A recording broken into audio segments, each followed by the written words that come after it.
What's up, everybody? A-Zone Reviews, first review in a while, but I wanted to bring one for one of my actually probably favorite concealed carry weapons that are on the market right now, that is on the market right now. So this is a Sig, let's focus there, P365, AD all day. It's a micro compact, I think is how they bill it. 10 round magazine, all steel, 12 round extendo, and you can get a pretty good purchase on it. So just to go over the specs, overall length on this is 5.8 inches, width 1.6 inches, very, very skinny and very concealable. I mean, I have medium-sized hands and this thing barely or essentially fits in my hand. Not quite as small as my Glock 43, but where this thing shines, and we'll talk about it, this little pistol holds 10 rounds, or 12 rounds of 9mm rated for plus P ammunition. So you could load this up with full defensive ammo and it will still run. There's a lot of micro compacts or small 9mm out there that cannot run plus P ammunition. You have to run standard power, obviously front slide serrations, all types of good stuff, but I'm getting ahead of myself. Overall width, 1.6 inches. The height is 4.3 inches. Barrel length, it's got a 3.1 inch barrel, so you could see. And then it also has a sight radius of 4.9 inches. So a pretty long sight radius for a smaller pistol. Very, very light, weighs 18 ounces unloaded, about an ounce or two less than a Glock 26, which is, I would say, the nearest competitor of this weapon. Now, a Glock 26 by comparison, just so you could see, who they were taking on with this gun. Put this down. Weapon is clear. This is without the mag in it. And obviously, I like the ones with pierce extensions because I can get a full purchase. But Glocks themselves, again, this is a clear weapon, 19 ounces unloaded, weight without a magazine, it's 19 ounces, holds 10 in one of these magazines, where it is over here, 10 rounds in here. You can get them with 12 rounds from mag pull, but the cool thing about a Glock 26 is you can actually put a Glock 19 15 rounder in it, 17 rounder, or a 33 round extendo if you just want to be a goon. Trigger pull on this one, okay, I'll show you the reset. I mean, great trigger. One thing that throws me about this is how far forward the trigger is, but I think that's because if they had it set back like this, it would just be weird pulling it. So it has to be here. It does have a trigger return spring in it, unlike a Glock. Where a Glock, once you press it, there is no return. It has to cock, and then it is ready to go again. The trigger on this I have issues with, but we'll get there. But out of the box, I mean, it's a great little trigger, especially for a concealed carry handgun. These are the sights. They're X-ray 3-dot night sights. And again, just for a size comparison, you can see how much meatier the Glock 26 is comparatively. And then even if you overlay them, I mean, this thing is remarkably smaller, the Sig P365, relative to the Glock 26, but it holds 2 more rounds in the standard magazine, and, it's sold the same amount of rounds in a standard magazine, so that has an equal magazine capacity to that, which is just stupid. I mean, how much smaller it is. And then you can put a 12 round magazine in it as well. So let's talk about the likes and dislikes on this. What I like are the ergonomics. I mean, it points very naturally, feels good in the hand. It's very thin. I don't know how they got 12 rounds in this grip, 10 rounds in this grip, because it feels like it should be a single stack, to be completely honest. Good stippling. It's not too aggressive, but it's aggressive enough where if your hands are wet, you can get a good purchase. It's actually less aggressive than these, I think they call them pyramidal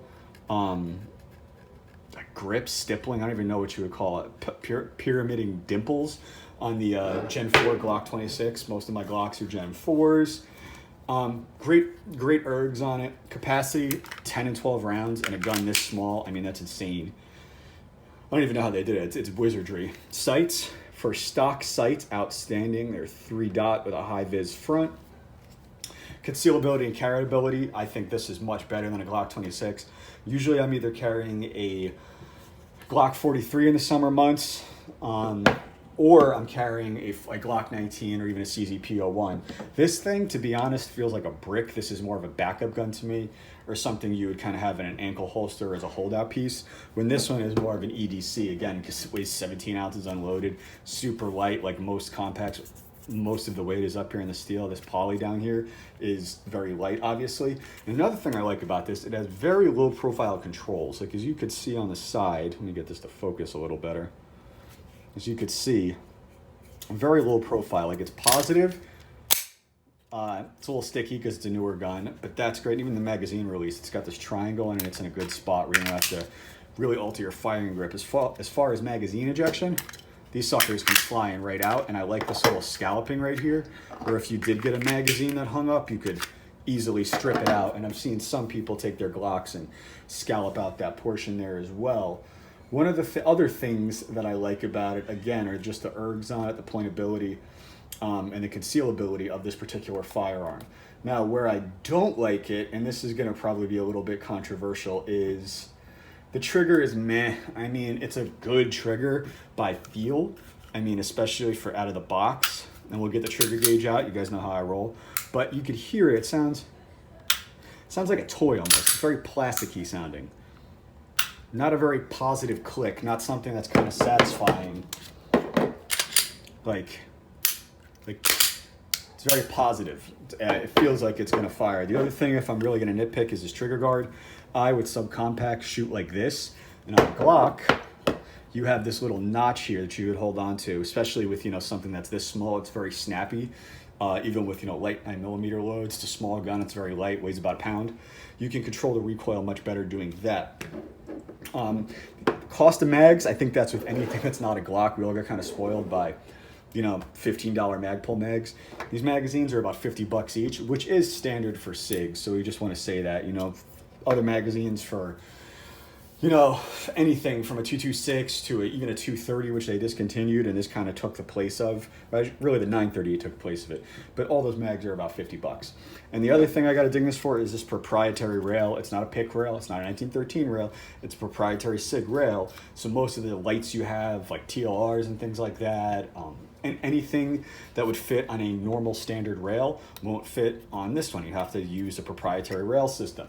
Now, apples to apples with a Glock 26, there is no rail, so you have to get like a TLR6 that goes onto the trigger guard, when this one, it's a proprietary rail. So that's kind of problematic. But let's look at how it breaks down, and then we'll look at the trigger. So pretty much like a Glock, or not like a Glock, sorry, like any SIG. Takedown lever right there. There you go, breaks down. Recoil spring, barrel, striker channel, striker, firing pin block. Pretty standard. Fire control group. The one thing that is pretty cool though about the fact that this trigger resets itself is that you can do kind of simulated dry fire drills and really work on your trigger press and your sights not moving. Here, let me just do that. Like, you could work on that to work on that trigger control, so you don't have to have like a dry fire mag like you would for a Glock to get the trigger to reset, or do the ghetto version where you put a piece of baling wire or something in here, and then it's out of battery, so the trigger just kind of free floats. A lot of people do that with a Glock. So now let's look at the trigger pull. Because again, not that it's a bad trigger, it's just pretty mushy for my liking, and it feels like a toy. It's very plasticky. Then again, I'm kind of a trigger snob. You know, I like to shoot CZs and Gucci Glocks, so take it. 5.15, so like 6 pounds. 4.9, that's probably on me. It's kind of hard to get a good reading on this trigger. 6.4. And we'll do one more for good measure. 4.15, so call it 5.5 pound trigger. That's basically what a Glock is. It's just the feel is a little, again, that sound is very plasticky. But I don't want to ding it. It's a great concealed carry piece. High beaver tail. You can get a nice grip on it. Front slide serrations to do press checks. Does have a loaded chamber indicator here and here, where you can kind of see into the chamber to see if you're hot. Overall, it's a great little gun for concealed carry. I probably would recommend it for people that are a little more seasoned, that are, you know, experienced shooters. But then again, I mean, my sister, this is one of her options, and she really likes it because she's got little hands. So it does fit 10 rounds. If you're a female and you need a dual gun, and that's for concealed carry, but also for personal defense, you could do a lot worse than a Sig P365, considering you can go 10 rounds, which is more than enough for self-defense engagements. And then you have kind of a 12-round mag as a backup, and it gives you more of a full-size purchase. So if you're a bigger dude, you can carry it with 12 rounds like that, and it's still super concealable. Does stick out a little bit, but overall, it's a fantastic carry piece, and I would highly recommend it to you. Again, I only have those little caveats that I said. This model has no safety. You can get some with safety, but this is our safety, right? Like I said, Sig P365, great concealed carry gun from Sig. I mean, they make outstanding firearms, and this definitely takes the Glock 26 to school. But that is your quick tabletop review of the Sig P365. This is A-Zone Reviews, out.